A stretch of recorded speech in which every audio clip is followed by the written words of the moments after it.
Olá, pessoal! Em nossa aula anterior, nós estávamos falando sobre as teorias evolutivas.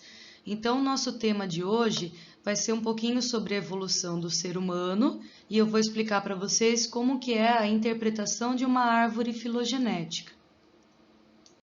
Quando nós estudamos a teoria de Darwin, a gente viu que o Darwin dizia que os seres vivos, eles eram um fruto de uma seleção natural. O que significa isso? Que aqueles seres que existem hoje, eles foram selecionados de acordo com uma característica que era favorável à sua sobrevivência no ambiente. Esses seres selecionados, eles se reproduziam e transmitiam aos seus descendentes essas características favoráveis. O Darwin acreditava também que todos os seres vivos descendiam de um ancestral comum. Então, esse ancestral comum, ele foi sendo selecionado, sofrendo modificações ao longo de milhares de anos, podendo até gerar novas espécies. Quando acontece a geração de uma nova espécie, significa que essas características que foram surgindo eram tão diferentes que deu origem a uma espécie diferente. E o que aconteceu também, pessoal? Esses seres, essas novas espécies, iriam apresentando características cada vez mais distantes de um ancestral comum. Então, não é porque nós tivemos o mesmo ancestral comum que nós compartilhamos hoje em dia as mesmas características. Então, um ancestral comum foi evoluindo ao longo do tempo e dando origem a outras espécies de seres vivos. Isso é o que está representado aqui. Então, nós temos uma figura com várias espécies de seres vivos, todas elas representadas nesse gráfico que é chamado de árvore filogenética. O que significa esse gráfico que a gente já vai ver aqui? Esse gráfico ele mostra a evolução dos seres vivos, então todos eles tiveram um ancestral comum. Onde é que fica o ancestral comum? Na base dessa árvore filogenética.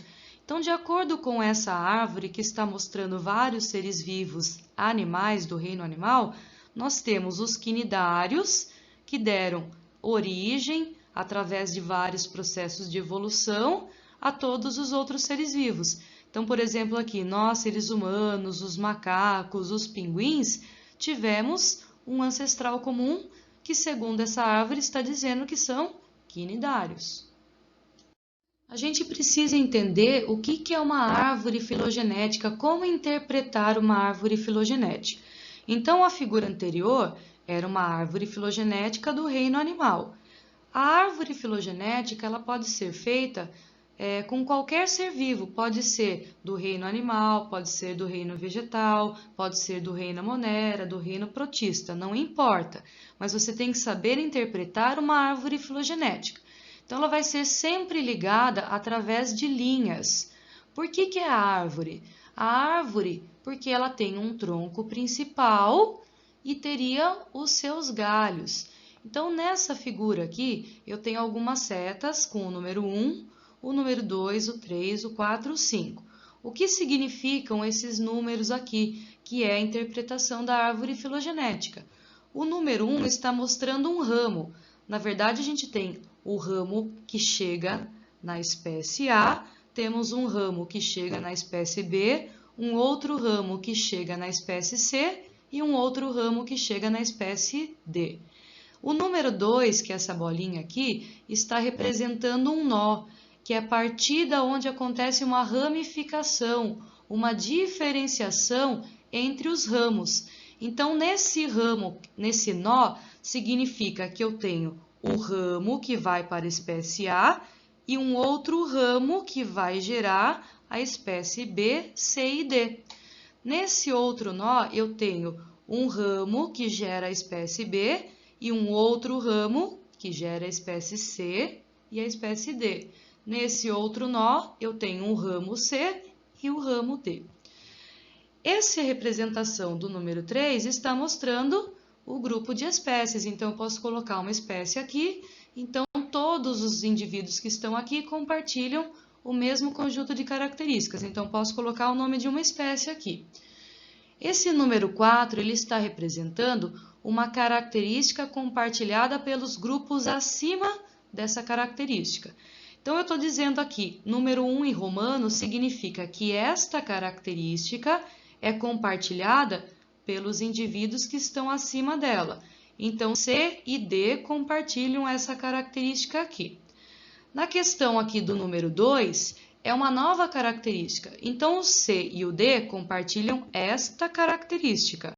Mas essa característica número 2, ela é exclusiva apenas da espécie representada por C, tá? Por exemplo, pode ser aqui, presença de penas.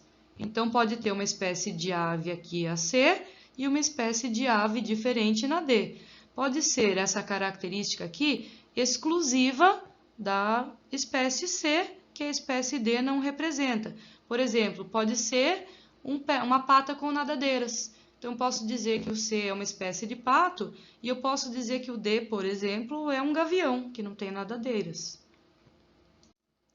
A árvore filogenética também ela vai representar as relações evolutivas, então a evolução que aconteceu entre os seres vivos representados aqui nessa árvore filogenética. Então a parte mais embaixo é o passado e a parte mais em cima é o presente. Também mostra o grau de parentesco entre as espécies. Se eu fosse comparar a espécie D com a C e com a A, qual é a mais parente de D? A C ou a A? Nesse caso seria a C, por quê? Porque compartilha mais características em comum. Elas estão mais próximas na minha árvore filogenética. Os critérios para você montar uma árvore filogenética podem ser baseados em características anatômicas, então dos órgãos, da anatomia interna, da anatomia externa, morfológica, dos tecidos, moleculares, pode ser até o do DNA.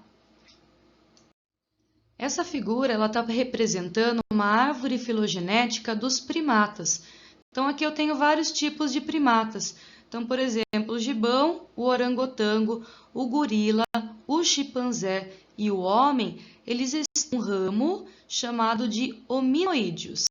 Então, nós somos parentes próximos do chimpanzé, do gorila, do orangotango e do gibão, por conta desta ramificação aqui, ó. Se eu for levar em consideração esta característica, todo esse grupo compartilha uma mesma característica. Agora, se eu for pegar esse ponto da minha árvore filogenética, a partir daqui eu tenho características compartilhadas apenas com orangotango, gorila, chimpanzé e homem. Se eu for pegar uma característica desse pedacinho aqui, apenas compartilham gorila, chimpanzé e homem. Se eu fosse pegar uma outra característica aqui, apenas chimpanzé e homem é que compartilham, tá? O homem, ele é o único hominídeo, mas ele é um parente próximo do chimpanzé, gorila, orangotango e gibão. Se eu for olhar essa representação e eu perguntar para você, qual é o parente mais próximo do homem? Você tem que olhar aquele que está mais próximo na árvore filogenética. Quem é que compartilha mais características em comum? Seria o chimpanzé, porque olhando nessa região aqui da árvore filogenética, eu tenho características compartilhadas entre o chimpanzé e o homem. O homem é o único hominídeo, então é o único que pertence ao gênero Homo, e o nome da nossa espécie é Homo sapiens. Essa figura aqui, ela está mostrando a evolução do ser humano. Então, lembrando que o presente, ele está na parte superior da árvore filogenética e o passado na parte inferior. Então, segundo essa árvore, é uma evolução ao longo de 4 milhões de anos atrás. A nossa espécie, ela está aqui no número 5, o Homo sapiens, que é o ser humano mais desenvolvido da atualidade. Mas analisando essa árvore filogenética, todas essas espécies que estão representadas, elas têm um ancestral comum que é a base da árvore filogenética. Quem é o ancestral comum de todos os seres humanos que surgiram ao longo desses 4 milhões de anos? Seriam a espécie Australopithecus. Essa espécie Australopithecus representada em 1 apresentava postura ereta, era bípede, então ficava apoiado em 2 patas e tinha os braços longos.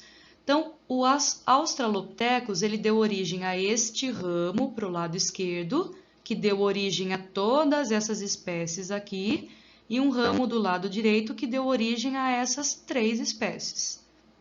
Então, olhando para o nosso lado esquerdo, que é o que nos interessa para essa aula, nós temos o Australopithecus, de uma espécie qualquer aqui, deu origem ao Australopithecus africanus. O africanus, ele se dividiu, né? Ele se diferenciou entre o Homo rudolfensis e um outro ramo que deu origem a todas essas espécies aqui, tá? Que seria o Homo habilis.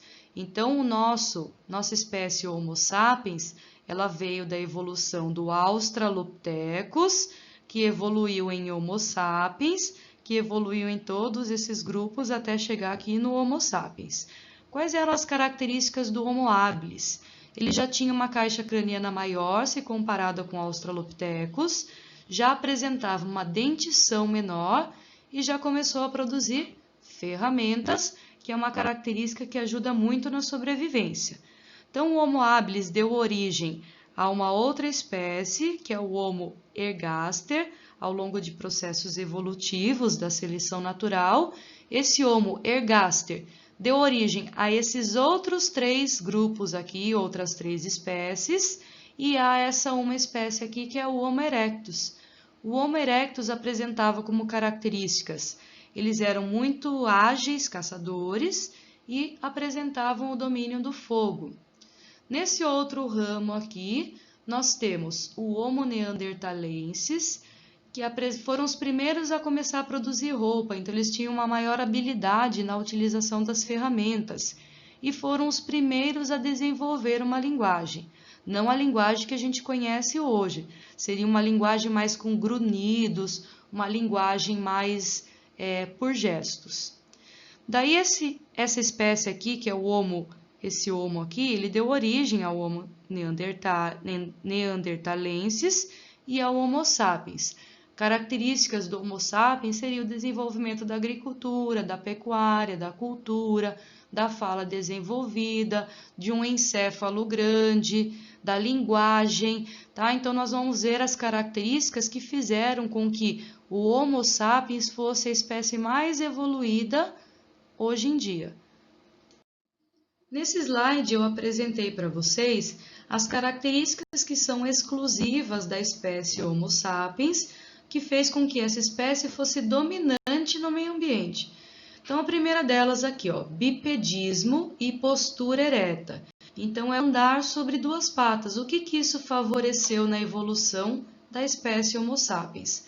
A partir do momento que essa espécie ficou com as mãos livres, as mãos poderiam, durante a locomoção, coletar alimentos, carregar os filhotes, segurar objetos, carregar as ferramentas, segurar as ferramentas, tudo isso durante a locomoção. Então, isso facilitou um processo. O desenvolvimento do encéfalo. Então, o encéfalo grande, o cérebro com uma área maior, faz com que o Homo sapiens adquira novas habilidades e novos comportamentos mais complexos. Então, o fato de um Homo sapiens saber utilizar ferramentas, manipular o fogo, desenvolver a linguagem e a cultura, é graças a um encéfalo desenvolvido. O Homo sapiens também tem polegares oponíveis ou opositores, então isso gera um movimento de pinça, então auxilia na precisão dos movimentos. Então, se eu tenho uma precisão dos meus movimentos, eu tenho um movimento mais detalhado, eu posso fazer ferramentas mais complexas. Então, o fato do ser humano, aqui do Homo sapiens, conseguir produzir ferramentas cada vez mais complexas, auxiliou na caça de grandes animais. Isso foi importante porque, caçando grandes animais, aumenta a oferta de alimento. Aumentando a oferta de alimento, melhora a qualidade de vida do Homo sapiens. Manipulação do fogo, por que isso foi importante? O fogo tem várias funções, né? Então, afastar os predadores, porque os predadores têm medo do fogo, iluminar o ambiente. Iluminar um ambiente fez com que o tempo de atividade do ser humano fosse maior, porque a partir do momento que não tinha luz, o ser humano não tinha mais como fazer nada. Então, ele teria que dormir e acordar e fazer as suas atividades quando o sol nascesse. Agora, com luz iluminando o ambiente, o tempo de atividade aumentou. O fogo também servia para aquecimento e para o cozimento da carne. E o fato da carne ser cozida deixou a carne mais macia e facilita a digestão do Homo sapiens. O desenvolvimento da linguagem melhorou o quê? A organização das tarefas, as relações sociais entre os seres, tá? Então se tornou mais bem definida. Então quem faz o quê? A troca de mercadorias entre grupos, rituais, música e várias outras coisas que a linguagem proporciona. O desenvolvimento da cultura também auxiliou nas relações sociais e nas trocas de informações e experiências. Trocar informações e experiências é importante para você ter um sucesso. Então, quando você aprende a fazer alguma coisa de uma forma mais eficiente, você já passa para a próxima geração essa informação, para que essa geração aprimore essa função e crie melhorias. O Homo sapiens também desenvolveu a agricultura e a pecuária, e isso foi importante para ele se estabelecer num local, e assim surgiu os primeiros vilarejos. Então, antigamente, os seres humanos eram nômades, então eles ficavam numa região, caçavam, conforme acabavam a oferta de alimento, iriam para uma próxima região. A partir do momento que ele desenvolveu a agricultura e a pecuária, ele se estabeleceu em um local e aí surgiu os primeiros vilarejos. O fato de você plantar, você controla o crescimento dos vegetais. Então, a partir do momento que você tem a necessidade de um vegetal, você planta. Também reduziu o gasto de energia se eu for pensar na caça. Eu não preciso mais sair para caçar um alimento, gastar energia na caça. Eu já tenho um alimento ali que eu estou criando. Isso também reduziu o risco de acidentes durante a caça. Então, em vez de caçar um animal selvagem perigoso, em vez de você estar sujeito a riscos, a sofrer acidentes, você tem lá o alimento que você criou. Essa agricultura e a pecuária, ao longo do tempo, ela foi melhorada através da seleção artificial. Então, quando praticou-se a agricultura, o ser humano ele foi selecionando os melhores alimentos. Então, aqueles grãos que eram maiores e menores, melhores, eles foram plantando e assim por diante, resultando num aumento da produção, numa qualidade melhor do alimento. Isso também aconteceu com bois, Então, aqueles bois que eram maiores, que produziam mais carne, foram selecionados artificialmente. As ovelhas também, aquelas que produziam as melhores lãs, foram selecionadas. Então, esses seres que foram selecionados, ao se reproduzirem, geram descendentes, uma maior quantidade de descendentes com essas características favoráveis. No caso da seleção dos cães domésticos, também aconteceu assim. Então, foi feito o cruzamento de lobos, foram selecionados os melhores descendentes para cão de guarda, cão de companhia, aqueles que fossem fáceis de ensinar. Hoje em dia, o ser humano também faz a seleção de cães para a produção de diversas raças.